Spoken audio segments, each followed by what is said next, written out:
é o Dia da Gula. E para falar sobre o Dia da Gula, nós convidamos a Nutri Elaine Furtado, que está conosco nesse momento aqui nos estúdios da Rádio Cultura de Timó. Muito bom dia. Bom dia, Odair. Bom dia a todos os ouvintes da Rádio Cultura.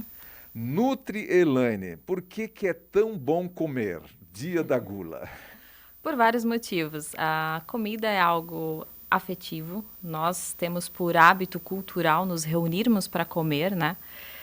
Quando a gente vai reunir os amigos em casa, a gente sempre prepara algo diferente. Quando a gente vai sair, a gente sai para comer. Quando a gente vai se encontrar com alguém, a gente tem por hábito. Porque comer realmente é muito bom. É saboroso, é prazeroso, só que nós temos que dosar, né? Essa questão do controle em relação a esse prazer de se alimentar, de comer, o que comer, quanto comer, né? A gente fala em relação à gula. Pois é, o que é a gula? O que é a gula? A gula é o excesso. Inclusive o termo em relação à gula é justamente isso, é o vício de comer em excesso. Então, comer é bom, comer de todos os grupos de alimentos é excelente, mas comer em excesso é a questão da gula. E qualquer coisa que é em excesso, Nada faz bem, nada faz nada em bem excesso em faz bem. excesso. Muito bem, então essa questão do Dia da Gula é um dia para a gente se conscientizar a respeito da importância de não ser guloso. Exatamente. Inclusive, né, falando na parte religiosa, é um dos pecados capitais, né? A gula é um dos pecados capitais. Pois é, aí que vem o problema. Como se controlar, como controlar a gula, como deixar de comer um sorvete, um chocolate, um churrasco suculento, enfim. Existem vários mecanismos. O deixar de comer até não seria o termo correto, mas quando comer e como comer. Por exemplo, eu passei até isso como dica para os meus pacientes agora para as festas de final de ano. Para alguns que eu sei que têm uma dificuldade em ter esse controle de saciedade, por exemplo, vai sair, vai fazer a ceia na casa de alguém, vai receber. Antes disso, 2, 3 horas antes, se manter bem alimentado. Então, eu vou sair para jantar hoje à noite, eu capricho no meu lanche da tarde, com coisas saudáveis, porque à noite eu sei que eu não vou estar com fome em excesso. O meu organismo ele vai estar com fome, sim, mas não vai ter um excesso de fome por falta de porcionamento de refeição durante o meu dia. É muito comum nós termos fome e vontade de comer no período da noite, final do dia, período da tarde, quando a gente chega em casa e aí pensa, o que eu mereço comer hoje? E aí a gente vai para as coisas mais gordurosas, com mais carboidrato, para as massas. Dificilmente a gente tem vontade de comer um prato de salada à noite. Se você porciona de forma adequada proteína, por exemplo, em todas as suas refeições durante o dia, tu chega em casa à noite com fome, mas não é uma fome seletiva. Então, o que for oferecido para te comer vai te parecer saboroso porque você está realmente com fome e não com vontade de comer. Isso é interessante mesmo, porque tem alguns dias que a gente é seletivo na vontade de comer. Tem uma vontade de comer doce. Estou com vontade de comer alguma coisa salgada e se você não come aquilo, não lhe satisfaz. Então é esse equilíbrio durante o dia da alimentação é que vai fazer com que a fome não seja seletiva, então. Justamente, porcionar adequadamente as refeições é o grande segredo para você controlar essa diferença entre fome e vontade de comer. A fome ela é fisiológica. Então é o meu organismo tendo necessidade de alimento, tendo necessidade de nutriente. A vontade de comer ela é psicológica. Então é a minha mente, a minha cabeça tendo vontade de algo em específico. Quando a gente tem uma memória, às vezes tu lembra de algum alimento que você comia com alguém, ou que você comia na sua infância, ou que alguém da sua família preparava, ou que era habitual para ti, vem aquela vontade de comer aquele alimento. Isso não é fome. Então a gente tem que aprender a diferenciar. E o que eu passo assim, tem vontade de comer? Come, né? Desde que você saiba controlar a quantidade. A quantidade que é o segredo. Eu li a respeito dessa situação de que o ser humano, na questão até de evolução da raça, né, do ser humano, a gente a gente está passando por um novo ciclo de evolução e que a gente ainda, a nossa mente ancestral ainda está acostumada a ter que acumular gordura, acumular proteína, porque os nossos ancestrais precisavam fazer isso porque as refeições eram escassas, precisavam de um esforço tremendo para conseguir a sua refeição, caçar ou, né, de alguma maneira buscar a sua refeição. E a gente, essa evolução desse período passou muito rápido para a comida estar pronta ali, né? A gente não precisa de muito esforço para comer, e isso faz com que também a gente tenha mais dificuldade de lidar com isso. Faz sentido isso? Faz total sentido. Somos uma espécie em evolução constante, isso é fato. E a nossa parte celular, metabólica, psicológica, ela também está nesse processo de evolução, mas como você falou, nós não estamos, às vezes, conseguindo acompanhar a evolução externa. Então, o que que acontece? O organismo cria mecanismos para suprir as suas necessidades. Quando eu começo a ter refeições mais escassas, que é muito comum na tentativa de emagrecimento, por exemplo, a primeira coisa que a pessoa pensa em fazer geralmente é reduzir ou parar de comer. O que que o teu organismo, a tua parte celular faz? Ele simplesmente vai segurar o que tu tem de reserva de gordura, tentar estocar ao máximo tudo que você recebe e aí faz um efeito inverso. Ao invés de você perder peso, você acaba mantendo ou tendo muita dificuldade, tendo que fazer uma restrição muito grande para perder peso. E aí volto na questão do porcionamento. Refeições porcionadas, o organismo entende que eu estou recebendo suprimentos, eu não tenho por que armazenar. E aí, se eu estou recebendo suprimentos de forma adequada, eu consigo fazer com que toda a minha parte celular esteja em funcionamento, sem necessidade de manter estoque, porque eu sei que em determinados horários eu sempre vou estar recebendo esses suprimentos. Faz muito sentido. Água é uma dica que não falta em nenhuma, né, nenhuma recomendação aí de médicos e das nutris também, dos nutris, a questão da água. Qual é a importância, a real importância da água? A água é um dos combustíveis do nosso organismo para funcionamento celular também. E tem uma questão que, às vezes, nós não estamos com fome. Às vezes nós estamos com sede e o organismo também cria mecanismos. Eu digo, o nosso corpo ele é muito inteligente. Ele sempre vai estar trabalhando em prol do bom funcionamento dele. E às vezes nós somos pegos com isso. Em muitos momentos a gente está, na verdade, com sede e não com fome. Por isso, às vezes, essa questão assim de, deu fome, primeiro toma um copo de água, percebe se realmente é fome, necessidade de alimento, se você está se hidratando adequadamente.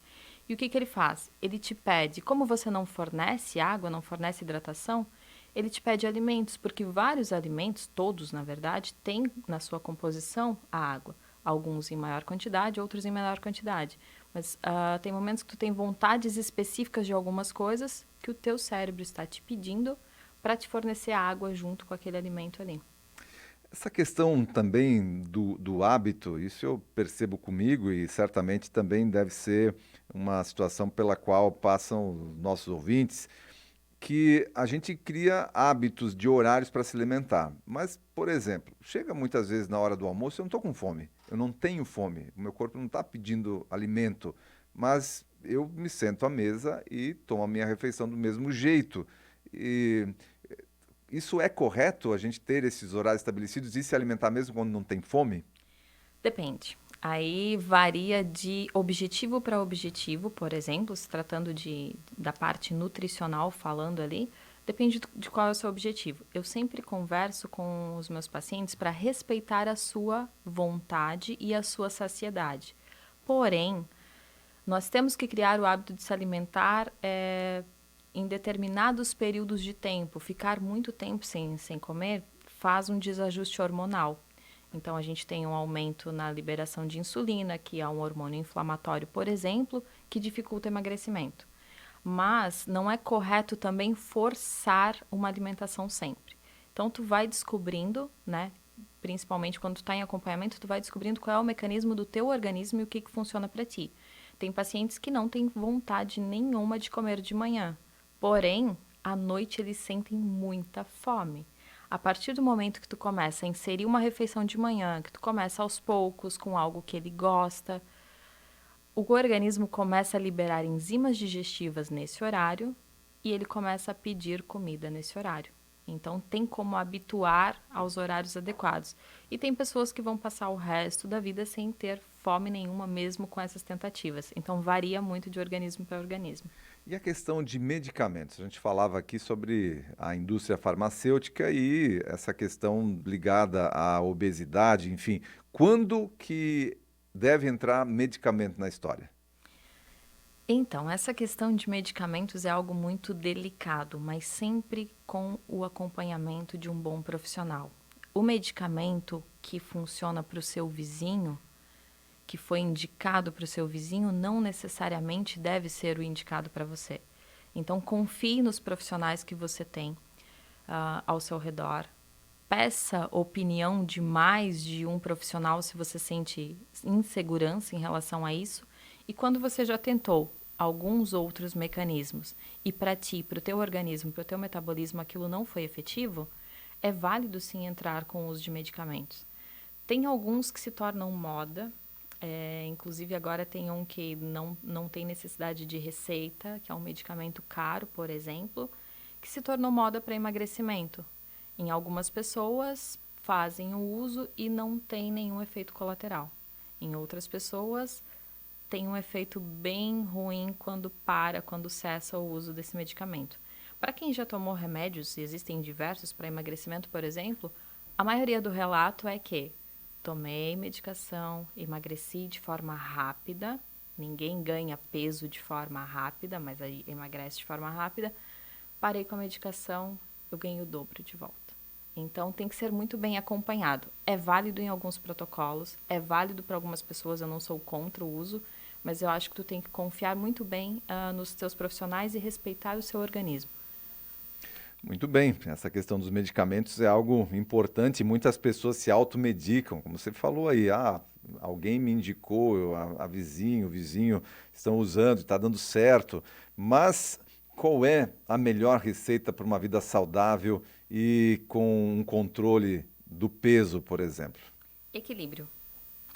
Equilíbrio em todos os setores da sua vida. A gente já conversou naquele outro dia, inclusive, sobre essa questão de dormir bem, se alimentar adequadamente, estar bem em sua parte psicológica, espiritual, enfim, o que fizer sentido para ti.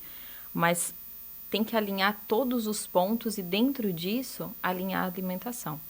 Nada em excesso faz bem, nada em falta faz bem. Às vezes nós pensamos muito em alimentos de modo geral, em macronutrientes, se fala muito em carboidratos, se fala muito em proteína, e tem pessoas que simplesmente têm deficiência de um mineral em específico, de uma vitamina em específica, que faz com que seu metabolismo não funcione de forma adequada.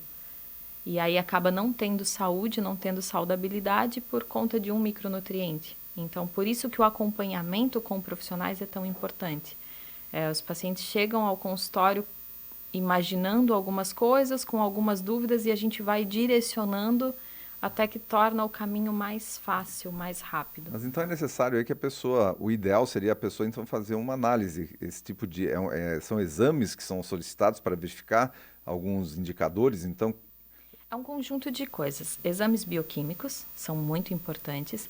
Anamnese, que é uma entrevista onde você, conversando com o teu paciente, você consegue pegar detalhes para os quais você está preparado, que o paciente às vezes não percebe. Então, pegar detalhes ali de onde ele pode estar errando, e às vezes coisas extremamente simples, como essa questão de não se alimentar no café da manhã, de não ter uma proteína no café da manhã, que vai trazer efeito para o seu dia todo. E tem a questão também do acompanhamento psicológico, de estar bem psicologicamente, é um conjunto. A partir desse conjunto, dentro de uma consulta, avaliação física também, peso, altura, relação de índice de massa corporal, qual é o ideal de peso para o teu organismo, para o teu biotipo. Não dá para colocar todo mundo numa peneira e dizer que é todo mundo igual. Então, qual é o seu objetivo nutricional? O que tu está buscando? Qual é o tempo que você tem para realizar essa prática, né, de mudanças de hábito, por exemplo? Dentro desse conjunto, a gente consegue criar um protocolo individualizado para atingir o objetivo. E sempre tem aquela relação entre consumo e queima de caloria. E aí o exercício físico se torna indispensável também. Tem como emagrecer fazendo déficit calórico, ou seja, gastar mais do que ganha sem atividade física. Existe esse mecanismo, é possível. Então, se tu tem uma lesão, que tu não pode praticar uma atividade física, por exemplo, tu tem como conseguir emagrecimento. Mas com atividade física é mais rápido, é mais fácil e você ganha mais fácil massa e tônus muscular, então teu emagrecimento vai ser um pouco mais rápido, digamos assim. E também tem mais possibilidade de você conseguir manter. E aí Sim. vem os outros benefícios também da atividade física, Sim. que a gente não precisa nem colocar por aqui. Uma pergunta de um ouvinte aqui, pergunte para a Nutri, eu faço uso de um medicamento chamado Orlistat. Orlistat, e diz que me ajudou a emagrecer, diz o ouvinte. Qual é a sua opinião a respeito desse medicamento? Bom, se foi um profissional que indicou, que acompanhou o uso, eu acho válido. Mas é muito amplo para eu dizer que para essa pessoa é bom ou não. Depende da avaliação Claro, né, tem que ter foi sido, feita. se foi indicado por um profissional que está fazendo o acompanhamento disso, está tudo certo então, como a Nutri falou por aqui. E agora, para a gente fechar a nossa conversa, estamos no verão. Quais são as dicas de alimentação para o verão? Primeira coisa, principalmente na nossa cidade, eu já comentei na outra entrevista, eu sou lagiana e estou sofrendo muito com esse calor. Hidratação. É essencial que estejamos hidratados com esse calor. Inclusive, quem não está sentindo o calor porque trabalha dentro de uma sala com ar-condicionado. Nós mobilizamos muito líquido, muita água no nosso organismo para manter temperatura quando estamos lá fora, mas também nós mobilizamos para a nossa respiração por conta do ar seco dentro da sala com ar-condicionado. Então, o primeiro ponto é a hidratação.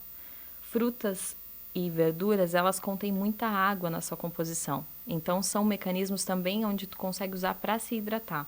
Evitar as massas, os alimentos mais pesados, que tu vai depender de muita energia para fazer a metabolização, e tentar partir para os alimentos mais naturais possíveis.